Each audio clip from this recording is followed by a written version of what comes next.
एक नियम धारण करो, कोई सा भी नियम ले लो। हो सकता है बेलपत्र का आप नियम लो और गर्मी का समय हो और बेलपत्र नहीं मिले चढ़ाने के लिए, तो हो सकता है कि नियम में कुछ गड़बड़ हो जाए। हो सकता है मंदिर जाने का नियम लो और कभी कभी घर में कार्य ज्यादा हो जाए, नहीं जा पा। पर जो अपन से संभल जाए वो नियम अपनी जिंदगी में एक लेना चाहिए। एक नियम अपनी जिंदगी में लो कि मैं ये नियम ले रही हूं कि मैं अपने जीवन में प्रतिदिन अगर सुबह ना ले पाई तो दिन में ना ले पाई तो शाम को ना ले पाई तो रात में एक बार मुख से श्री शिवाय नमस्तुभ्यम जरूर कहो। मैं पंचाक्षर मंत्र नमः शिवाय जरूर बोलूं। मैं षडाक्षर ओम नमः शिवाय का जाप जरूर करूं।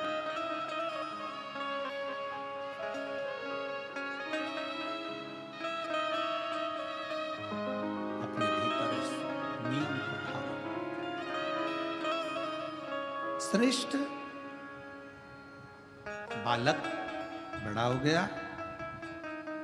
अपना नियम धारण कर कर रहता। जिस गांव में श्रेष्ठ बालक रहता था उसी गांव के नजदीक में 2 गांव छोड़कर एक ब्राह्मण और एक ब्राह्मणी का परिवार रहता था।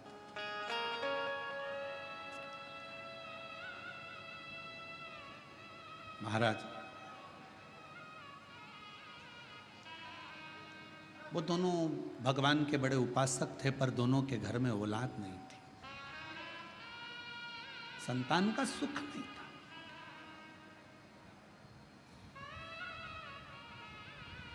कई माताएं ऐसी बैठी हैं, कई पुरुष ऐसे बैठे हैं कि जो भगवान के मंदिर जाते हैं तो भी मन में आता है कि भगवान हमारी क्यों नहीं सुन रहा।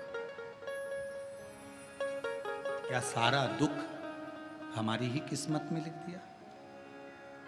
क्या सारी तकलीफ हमको ही लिख दी? नहीं।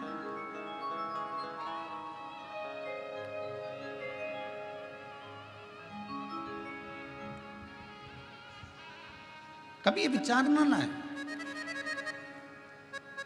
तेरे मंदिर में आना मेरा काम है और मेरी बिगड़ी बनाना तेरा। आप अपने मन में श्रेष्ठ विचार को लेकर आओ कि बाबा एक ना एक दिन अच्छा करेगा, एक ना एक दिन मेरे जीवन में सुख का पल आए। और फिर निवेदन करेंगे, आज से नवरात्रे प्रारंभ हुए हैं, 9 दिन तक, ये गुप्त नवरात्रे के 9 दिन अगर आपको ऐसा लगता है कि शिवजी आप बाबा मेरी नहीं सुन रहा, बहुत संघर्ष का जीवन चल रहा है, बहुत परेशानी का जीवन चल रहा है, बहुत कष्ट का जीवन चल रहा है और कोई मंजिल, कोई राह, कोई मार्ग दिख ही नहीं रहा, तुम्हारा कैसा भी दुख है, जो आज गुप्त नवरात्रे प्रारंभ हुए हैं 26 तारीख से, 26 जून से, आज से 9 दिन तक का एक नियम ले लो गुप्त नवरात्रे में कि मुझे शिवजी के मंदिर में अशोक सुंदरी वाली जगह पर एक बेलपत्र माँ हेमवती माता के नाम से, कौन सी माता? हेमवती, माँ हेमवती के नाम से एक बेलपत्र अशोक सुंदरी वाली जगह पर समर्पित करूंगी। 9 दिन का एक नियम धारण करो और 12वें या 15वें दिन आप देखिए आपका जो दुख है मेरा बाबा उसको काट कर ही रहे। गुप्त नवरात्रे जो आज से प्रारंभ हुए हैं, गुप्त नवरात्रे जो आषाढ़ महीने का ये गुप्त नवरात्रा है, इस नवरात्रे में हेमवती माता का स्मरण करना, एक बेलपत्र का पूजन करना या एक बेलपत्र के वृक्ष के नीचे आप 9 दिन तक भी, अगर मंदिर तक भी नहीं जा सकते, मंदिर में आप बेलपत्र रखने नहीं जा सकते, तो आपके घर के आंगन में, द्वारे पर, बगीचे में, आपके घर के पास अगर कोई बेलपत्र का पौधा है, वृक्ष है, उस बेलपत्र के वृक्ष के सामने एक बेलपत्र का पत्ता रखकर भी अगर आप उस पर जल चढ़ा रहे हैं या पूजन कर रहे हैं हेमवती माता के नाम से, तो उसका फल आपको मिलेगा। और मान लो बेलपत्र का वृक्ष भी नहीं है, हम मंदिर भी नहीं जा सकते, हम कहीं नहीं जा सकते, घर से बाहर कैसे निकलें, पानी तेज है, जलवृष्टि हो रही है, बहुत सा पानी है, तो क्या करें?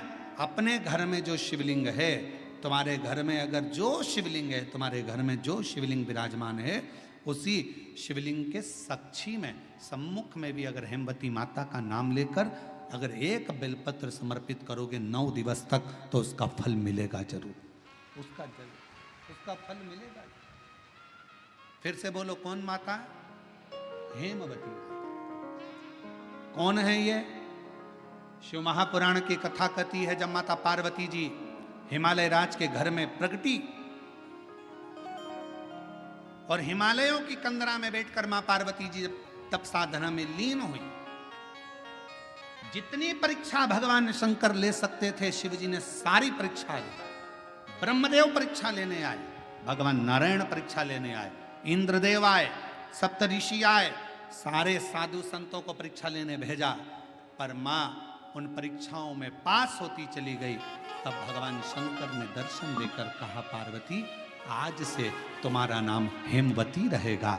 सुनो पार्वती, तुम्हारे इस नाम की आराधना जो तुम्हारे गुप्त स्वरूप में करेगा, उसको मनवांचित फल की प्राप्ति हो जाएगी। और वो फल, आज कथा अगर प्रारंभ हुई है और आप लोगों को मौका मिला है, तो इस कथा का स्मरण अपने जीवन में जरूर करें।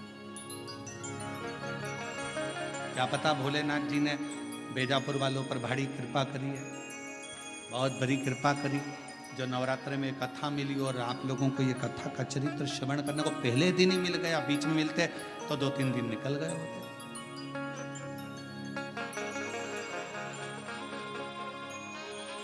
शिव की और मेरे भोले तेरा सहारा है, मेरे भोले तेरा सहारा है, मेरी नैया हाथों किनारा है, मेरी नैया हाथों किनारा है, मेरे बाबा तुझे पुकारा है, मेरे बाबा तुझे पुकारा है, मेरी नैया हाथों किनारा है, मेरी नैया हाथों किनारा है। शिव जी की कथा कर, ब्राह्मण और ब्राह्मणी के घर में संतान की प्राप्ति नहीं थी, दोनों के घर में औलाद नहीं।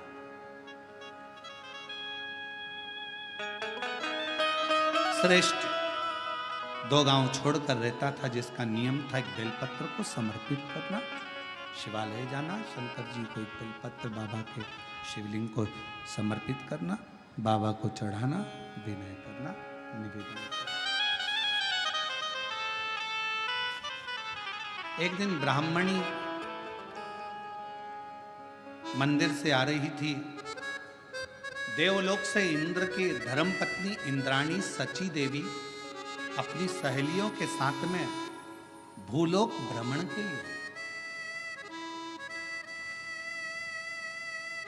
मृत्युलोक पे भ्रमण करने हैं।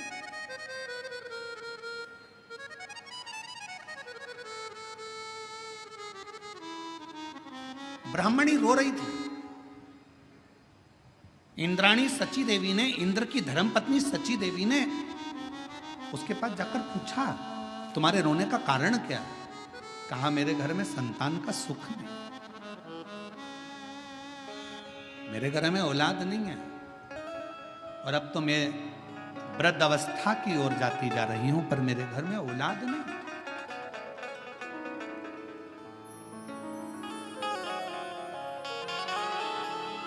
मैं किससे कहूं?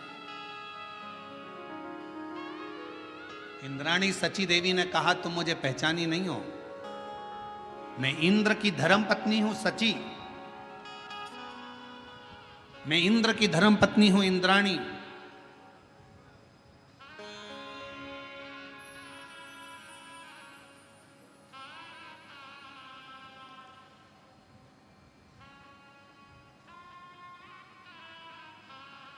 ब्राह्मणी ने हाथ जोड़कर कहा, इंद्राणी जी, आप देवलोक में रहती हो, एक बार अगर हो सके ना तो भगवान से मेरे लिए पूछना जरूर कि मेरी किस्मत में संतान है कि नहीं,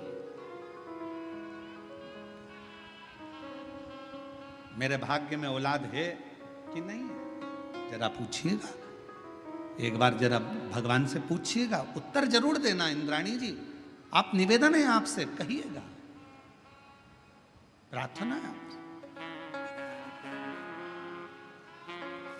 जब बहुत कई लोगों को बहुत बड़ा रोग हो जाता है, रोग होने के बाद वो कई बार दिखते हैं, मिलते हैं, तो कहते हैं गुरुजी बहुत कष्ट का जीवन चल रहा है, बहुत रोग हो गया, बहुत बड़ा रोग हो गया गुरुजी, ये मिटेगा कि नहीं मिटेगा। हम हमेशा एक ही बात कहते हैं, डॉक्टर शंकर का एक रूप होता है। जब भी अगर शरीर में तकलीफ आए, कष्ट आए, बीमारी आए, तो एक बार अपने डॉक्टर के पास जरूर जाओ और डॉक्टर से जाकर कहो कि मेरे शरीर में रोग आ गया, बीमारी आ गई। वो तुम्हें जांच करने का बोले जांच कराओ, वो तुम्हें दवाइयां दे दवाइयां खाओ, वो तुम्हारी जांचें करवाए जांचें करवाओ। डॉक्टर को शिव मानकर उसका इलाज प्रारंभ करो, फिर किसी शंकर के मंदिर में जाकर एक लोटा जल चढ़ाना प्रारंभ करो। डॉक्टर की दवा और शिव की दुआ तुम्हारे रोगों को समाप्त जरूर करेगी, ये निश्चित है। अब कई लोग कहते थे गुरुजी हम डॉक्टर के पास नहीं जाएंगे, हमको तो ठीक हो, ना ना ना ना। शिव महापुराण की कथा में शंकर भगवान खुद कहते हैं, जिस समय पर मां जगत जननी जगदम्बा अम्बा स्वयं दुर्गा भवानी ने देखा कि शंकर भगवान के कंठ में विष पहुंच रहा है, तब मां आद्य शक्ति दुर्गा भवानी जगत जननी जगदम्बा औषधि का पिटारा लेकर, स्वयं वेद बनकर, स्वयं डॉक्टर बनकर, औषधि का पिटारा लेकर, मेरी मां आद्य शक्ति जगदम्बा कात्यायनी, स्वयं मां कात्यायनी अपना औषधि का पिटारा लेकर, स्वयं मां जगत जननी डॉक्टर बनकर औषधि का पिटारा लेकर पहुंच गई। शिवजी को तो हलाहल विष था, अंदर उतरना था, पर पार्वती जी ने देखा, कात्यायनी ने देखा, मेरे पति अगर इस विष को नीचे उतार लेंगे तो पूरा ब्रह्मांड जल जाएगा, करूं क्या।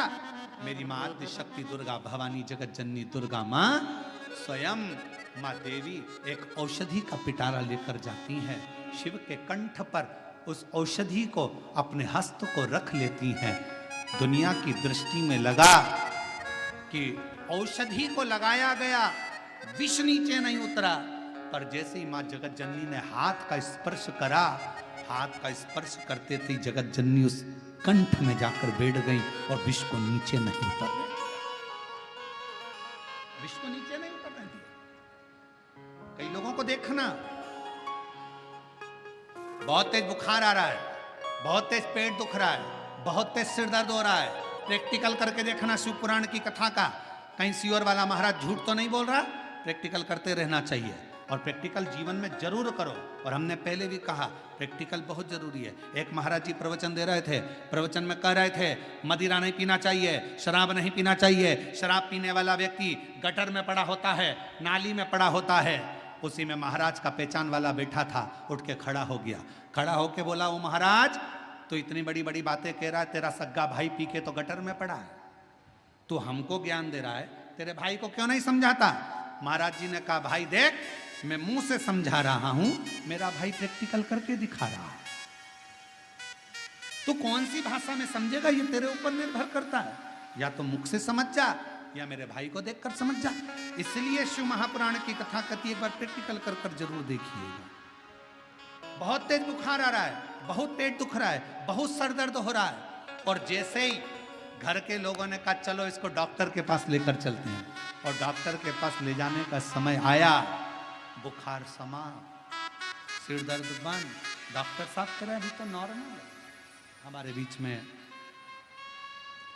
श्री हरि भक्त श्री रामगिरी महाराज जी पधारे हैं, एक बार जोरदार ताली बजाकर साधुता जोरदार ताली बजाकर।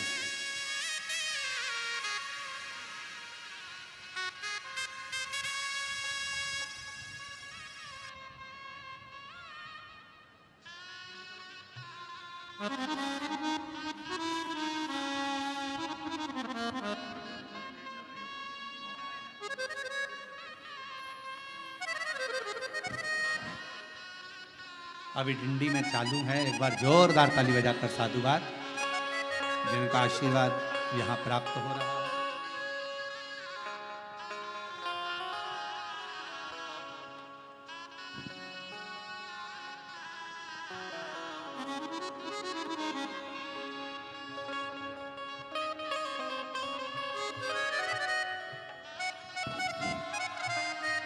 हमारे बीच में मधुकर महाराज जी विराजमान है।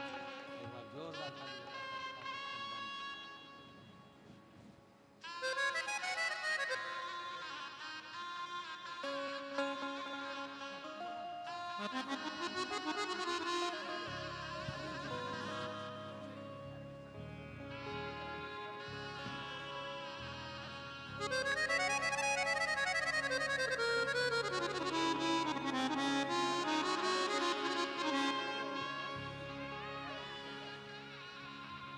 एक बार श्री हरि भक्त श्री रामगिरी महाराज जी महाराज अभी डंडी में चल रहे हैं। पंडरीनाथ की यात्रा प्रारंभ है। एक बार जोरदार ताली बजाएं, जिनका शुभ आशीर्वाद आपको हमको यहाँ प्राप्त हो रहा है। और शंभु शरण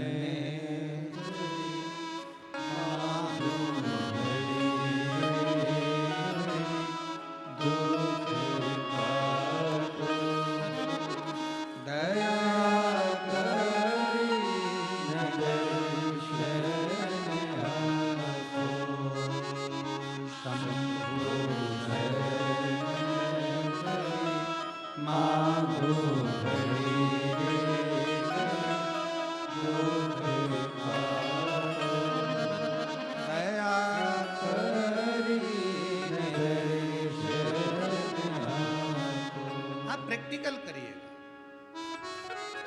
बुखार बहुत तेज है, डॉक्टर के पास जाने का जैसे ही लगेगा बुखार डाउन हो जाए। पेट दर्द कितना भी कर रहा हो, डॉक्टर के पास जाने का आएगा समय, पेट दर्द थोड़ा ठीक हो। शिव का एक स्वरूप डॉक्टर को माना गया,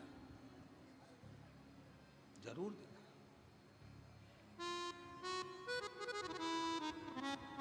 शरीर में रोग हो अवश्य जाए। विश्वास शिव पर, शिव मान कर अवश्य। ब्राह्मणी ने कहा कि एक बार इंद्राणी से निवेदन करा, इंद्राणी से ब्राह्मण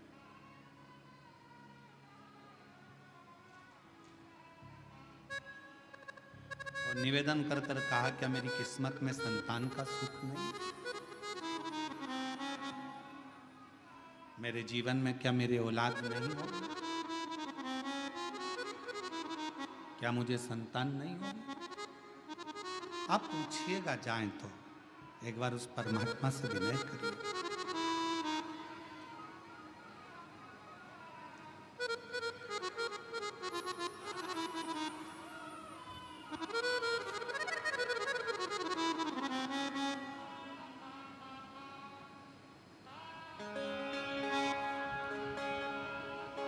ठीक है, इंद्राणी ने कहा कि मैं जाकर पूछती हूं,